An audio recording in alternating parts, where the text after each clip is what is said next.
Hey, what's good YouTube? Anti-Yami here, back with another video. And in today's video, we got my X-1 OTS Snake Eye Azamina deck profile.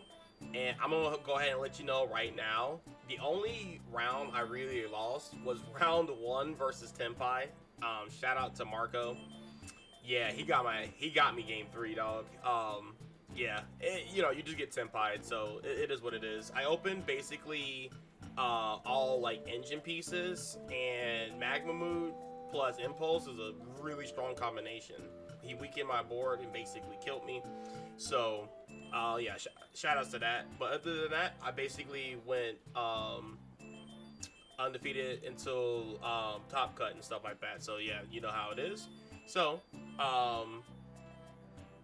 we are going to go over the deck profile, and of course at the end of the video I will go over a 2-card Souls combo, so definitely check that out towards the end. But let's go ahead and hop into the deck profile, right? So of course you played the same old you played the triple Black Witch. I mean, it's Black Witch is literally the best card of the deck. You played 3 more copies of Black Witch, but better.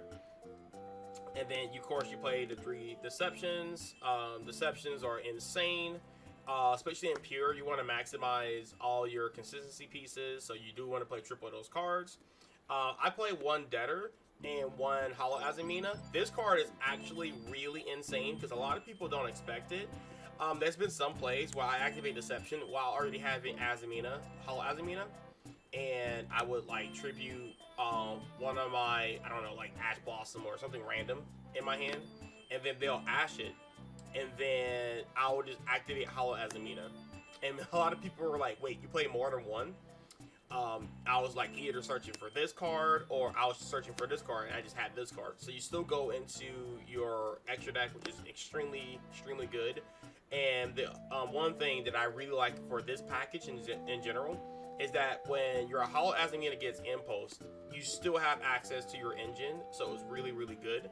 And again, hard drawing these cards is never bad unless you don't have access to like your want it. And there's ways you can actually like get into it. Your little Popular can help you search it. I mean, your 3 Bonfires act like simple spoil cards, so you can go Popular search, original, and then still make these cards live. So I think playing like 2 ways to Azamina fusions is really strong.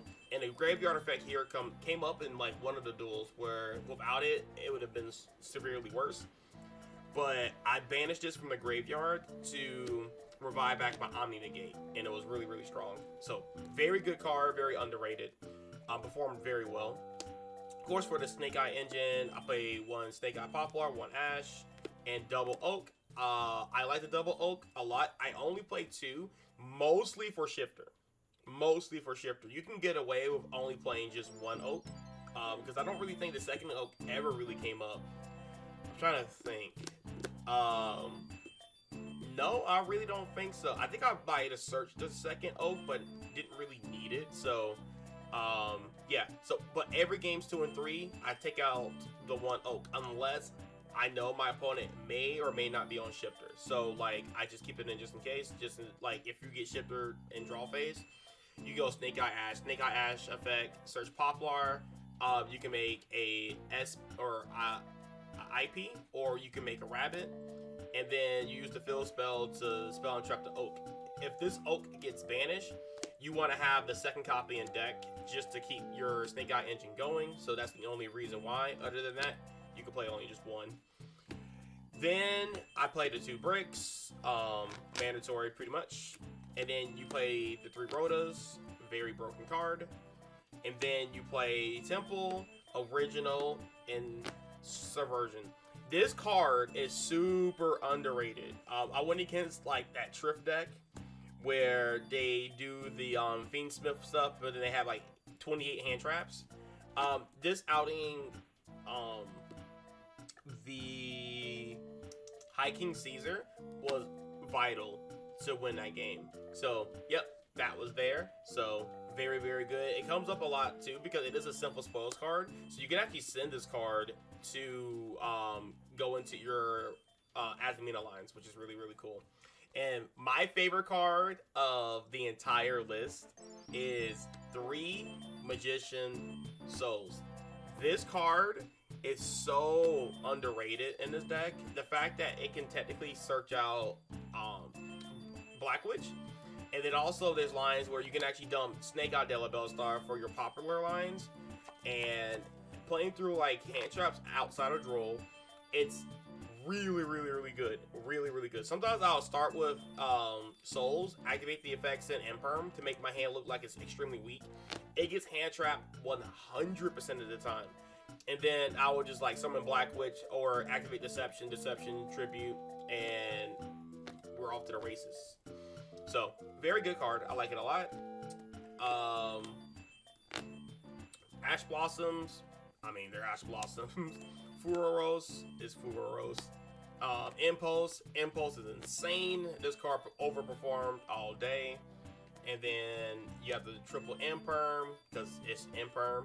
And what's funny is that these cards are traps, so you can actually use Soul's Effect to put them in the grave and make your Impulse stronger. If you were to, like, say you go Soul's Pitch Imperm and then you keep the Dominance Impulse, it just becomes stronger that way. Very rarely you do that, but like it's just something to note if you need to get into engine or whatever. And then you have Call by the Grave and the Trick. I played the Trick over the Angel Statue because this card is actually very underrated.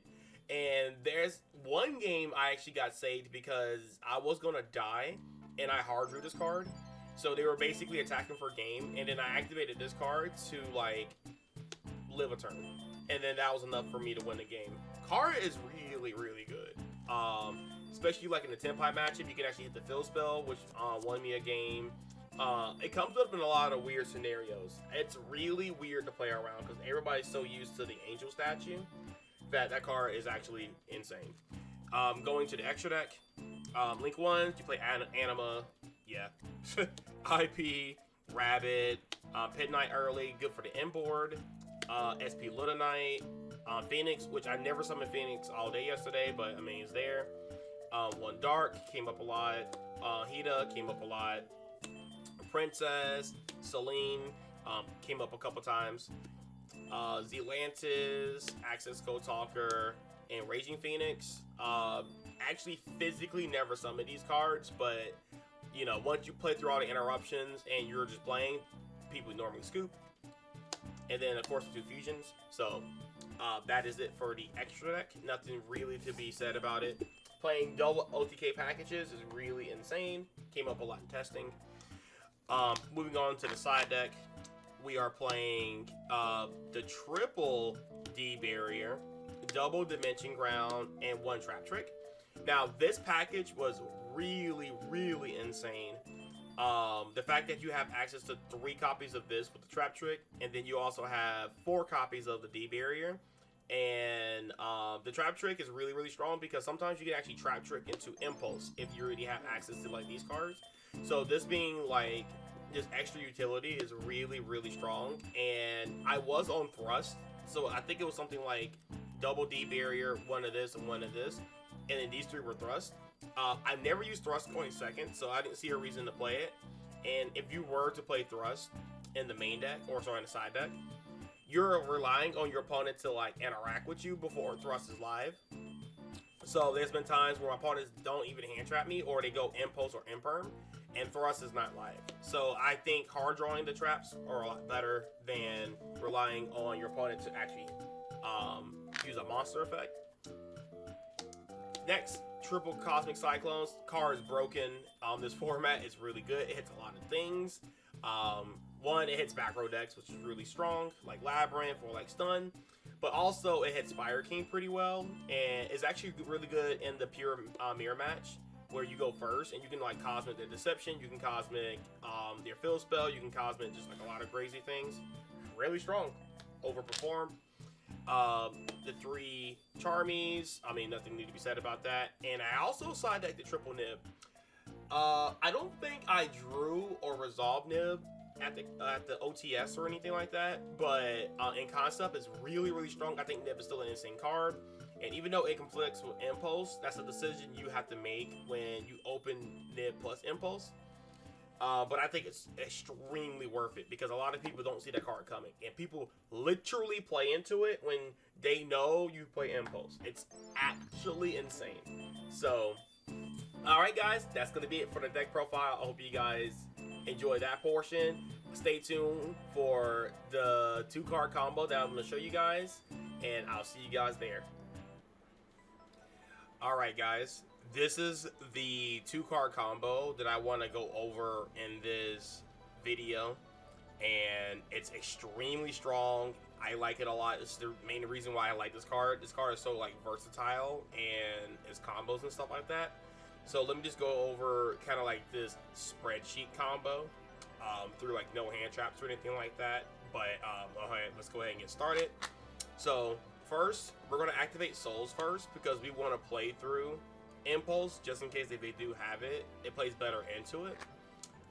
And I'll explain why in a second. So we're gonna activate Souls, summon Souls. Souls was gonna dump our Black Witch. Hope you guys can see that. Then next we're gonna activate Bonfire. Bonfire is going to search our Poplar. Now you could search Snake Eye Ash and make this line like super clean. But you can still do basically the exact same thing with Poplar, and it looks cooler. So we're gonna do this. I don't know if it's more optimal to go for. Well, obviously it's really good to go for Snake Eye Ash, but let's just do Bonfire, just to like bait more hand traps. Or it's very awkward to like interrupt because a lot of people don't imperm this, which is funny. So if you have other extensions in your hand, Poplar is like a good like hard and hand trap point, so that's why I like going for Poplar more. So then you go Poplar effect will activate. It's gonna search the fill spell. Then you activate the fill spell. Fill spell is going to spell and trap the Snake Eye Bellstar, and then we're gonna use Soul's effect. Soul is gonna send Snake Eye Bellstar. Kind of similar if you were to like start with Ash. Instead of getting like Oak here, you just get a random draw. So let's just draw something bad, like another Souls, right? Then we're gonna link these two off, and we're gonna turn these two into our IP Masquerena. Then after that, we're going to activate Poplar effect. Poplar is gonna spell and trap the Snake Eye Bellstar. Then we're gonna activate Snake Eye Bellstar by spell and trapping Poplar. Then we're gonna take these two, or yeah, those two, and we're gonna turn this into our Celine. Now Celine has 3 counters here: Fill Spell, Poplar, and the one Bonfire, which is very important. There's a different line when you hard open Poplar with this Souls, but we're gonna just talk about this to get you into Deception. So you have 3 counters, you remove the 3 counters, and you will special summon your Black Witch. Then with your Black Witch effect, we're going to set Deception, activate Deception, tributing Celine, and this is going to search our Hollow. Next, we're going to activate Hollow, Hollow setting Deception, and we're going to summon our RC, Eligo. Activate the effect of RC, searching the original. Next, we're going to take these two, link it off for Rabbit, and then we get Rabbit's effect to set the trick. Then after that, we're going to shuffle back the RC with Hollow's effect, put back the Hollow there. Then next, we're going to activate Hollow, sending original, and we are going to summon the actually Omni Negate. Then after that, we're going to banish original, putting back the Black Witch to the bottom of your deck, and we're going to search Snake Eye Ash. Next, you're going to normal summon Snake Eye Ash, activate the effect to search Follow Up, which is going to be our Oak. Then we're going to take Snake Eye Ash effect, attributing or sending the Poplar, and we're going to go into Oak. Oak effect, bring back Poplar, And then we're going to use Oak Effect to tribute or send the fill spell. And then we're going to go into Flame Urge. Then, after that, we're going to take these two and link this off for a random link 2, which is going to be Nightmare Phoenix. Could be any random link 2 that's not the Pit Knight early, so don't use Pit Knight early. Then we're going to bring back these two off of Flame Urge effect. Then we just do the standard Corinthians Princess climb. Then summon back the Flame Urge. Make sure you put the Flame Urge here. Zoning do matter because we're playing Pit Knight, so we're going to put the Flame Urge here. And then Flame Urge is going to spell and trap the IP. And then we're going to link these two off for our Pit Knight early. So basically, with those two cards, you basically end on the Azamina negate, and then you still get the full Snake Eye, one card Snake Eye combo with the Rabbit, early, IP, Flame Urge, and Trick. The only difference is you don't have the fill spell, but the fill spell is like, the effect rarely comes up in a lot of situations. It definitely helps if your Flame Urge get like impermed or something, but other than that, it really doesn't really come up that often. It's not as much as you think. So it's good for like grind game and stuff. But yep, this is the end board, and it still ends on a lot of interruptions. Of course, you got your Princess, your IP, your Omni negate, your Rabbit spell, Trap Pop. You got this to negate face up cards, and you got Pit Knight early acting as an imperm. And say for example, because this card is a wind effect, so if they chain block, you can actually go Flame Urge, special summon this. If they chain like Wanted or something to dodge this, then you can actually just link these two off into your, see if I can find her, she's over here, into your IP or SP, and then SP effect banish like whatever, and then whenever your opponent activates a card, you can actually banish your SP Lord Knight and something else, and then trigger your early anyway. So yeah. Yeah, I went X-1 at the case tournament again, and I went there for fun for the most part, and I already have my invite, so I was just there for the vibes and stuff like that, and the deck performed really well. So, thank you guys for watching. I'll catch you guys in the next video. Peace.